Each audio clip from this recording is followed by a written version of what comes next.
You can't go wrong with chicken and potatoes. The perfect crispy protein sauce and soft satiating carbs are a perfect nutrient-packed combination. Just listen to this. For this, you'll need an oven, baking tray, bacon or parchment paper, your chicken, your potatoes, a chopping board, some spices you like, some kitchen roll, and oil. I prefer olive oil. There are three main components to crispy chicken. The first is heat. The very first thing you want to do is preheat your oven to about 200 degrees Celsius. Put it on the fan setting if you have one, no big deal if you don't. Grab a baking tray and line it with parchment paper. Grab as many potatoes as you want, wash them, quickly dry them, grab a knife and go crazy. The most important thing is to make small pieces so they cook quickly, maybe 1 centimeter or so cubes. This is exactly what I make and how I make it every single evening after coming home from work, lazy and tired. Personally, I despise when food content creators say something will only take 15 minutes and ignore the 10 minutes of washing up or half an hour chopping vegetables or 3 years of marinating in the fridge. I promise you, even with zero cooking ability, you can make this from start to finish in 40 minutes. This includes preparation, chopping, and washing up.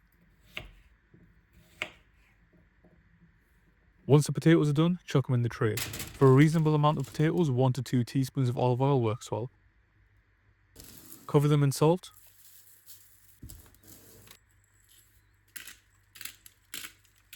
Herbs work well, such as oregano. And I personally like everything a bit garlicky and spicy, so I'm adding garlic powder and chili powder.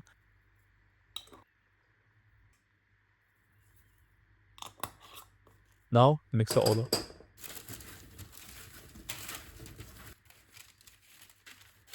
Now wash all those spices off your hands, grab your chicken. I'm using a whole leg and an extra thigh. The second step to crispy chicken is grabbing some kitchen roll and patting it dry. Moisture is the enemy of crispiness. Bin the tissue, wash your hands again, and then it's time for part 3, the oil. Pour in 1 to 2 teaspoons of oil and rub it all over. Wash your hands again, grab your seasonings and go crazy. Personally, I like salt, paprika, chili powder, curry powder, and my personal favorite, onion powder. Personally, I think this is a game changer for chicken. Now, mix it all up. For everyone who's about to ask for measurements, I genuinely never measure my seasoning. I just freestyle it. If you know me, if you've known how I've been cooking my entire life, you know this is just the unfortunate truth. Whether another gift passed down from my ancestors or something else, I don't know. Generally, the stronger the spice tastes, the less I use of it, to avoid one spice overpowering everything.